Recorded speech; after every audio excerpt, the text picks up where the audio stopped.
Weather Call will call, text, or email you when tornado and severe thunderstorm warnings hit your area. Sign up for just $15 a year at the link in this description.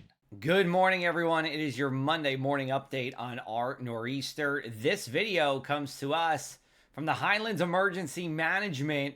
This was the flooding that they saw overnight here on the Sandy Hook Bay in Monmouth County, and we're going to see flooding worse than this as we go into the afternoon. Now, let's take a look at our reset.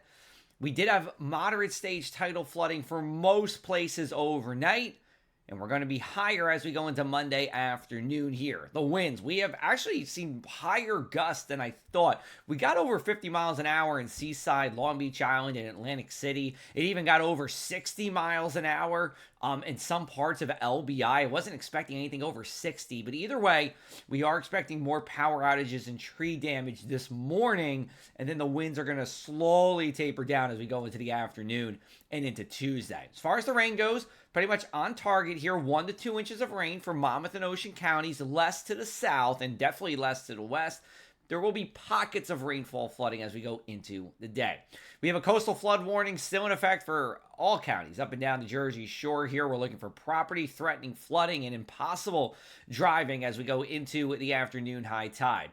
Here's a look at our wind alerts. The coastal strip from about Sandy Hook all the way down to Long Beach Island is still in a warning, which means damaging winds are likely.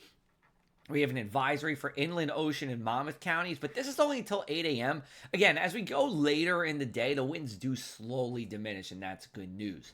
Here's a look at our Monday morning setup. We have something called a double-barreled low-pressure system. That means that it's kind of one larger low-pressure system with two centers of circulation there. They kind of feed off each other. Like I wrote in this graphic, it usually brings less rain, but also more wind, and that plays out because the winds are a little bit on the higher side here. The rain is on the lower side, so that definitely checks out. But that low pressure is very close to us, that northern one. We take a look at our future cast. It will be spinning pretty much stationary to the southeast of Cape May throughout the day here. Now, in terms of rain, there will be pockets of rain, but it's not a soaking rain like we saw for parts of the area, especially Monmouth and Ocean, on our Sunday. Now, we go overnight. It's pretty much the same story. This low pressure just hangs around, and that's why we're still concerned about that tidal flooding this afternoon because of the consistent onshore winds. But I do think they turn more northerly as we go overnight, and the coastal flooding overnight will be just minor stage or the nuisance kind of flooding we typically see. All right, here is a look at our high tide heights on Sunday. Anywhere in red means it was higher than Erin. And as we went into Sunday midday and Sunday night, only Keansburg had flooding higher than Erin. And we did see, tides roughly about the same for Sunday and Monday, or Sunday and Sunday night. But now that we're going into Monday, it's going to be higher than Erin everywhere, and it's going to be higher than what you saw overnight and on Sunday. This is the most significant tide. Now, we take a look at how you can compare this. Well, we go to AC Marina in Cape May. This is similar to what we had in Erin, but other places, not so much. Keansburg and Manasquan, back to that storm we had in January of 2024. Ocean City, back to 2018. And Barnegat Light, 1992. Now, granted, the 92 storm was 3 or 4 tenths of a foot higher than this, but there was really no good comparison. The point is, the flooding is going to be significant this afternoon. Here's a look at moderate versus major flood stage in Atlantic City. The Weather Channel's been in Atlantic City talking about the storm here. They're going to see significant flooding as we go into the afternoon here. This is minor versus moderate in Fortescue. Notice what happens in Fortescue. Pretty much all of Down Avenue, this is on the Delaware Bay in Cumberland County, is underwater.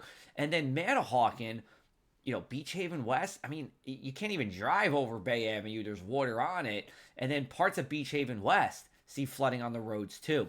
Here's a look at our forecast wind gusts. Notice how it's still ripping pretty good in Long Branch and Toms River into the day today. Strongest winds are going to be in Monmouth and Ocean counties, right along the coast.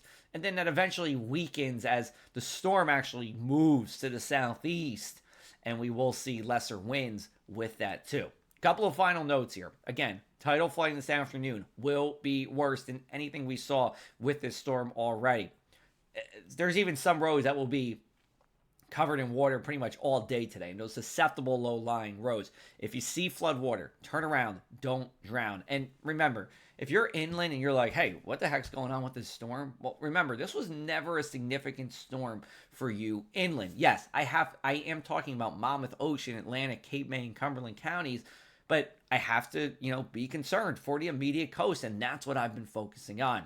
Here's a look at our inland 7-day forecast. Tuesday morning has rain, more rain showers, and it's still breezy throughout the day. Not windy, but breezy. Then we get a long stretch of dry weather from Wednesday all the way to Sunday here. Temperatures pretty similar to last week in the sense that they get cool as we go into the later part of the week, and then a bounce back up for the weekend. But all in all, this upcoming weekend is looking great for your outdoor events, much better than what we're having now. Well, full details and your forecast throughout the day. Look for a live stream for me in Monmouth County as we cover the tidal flooding right at high tide.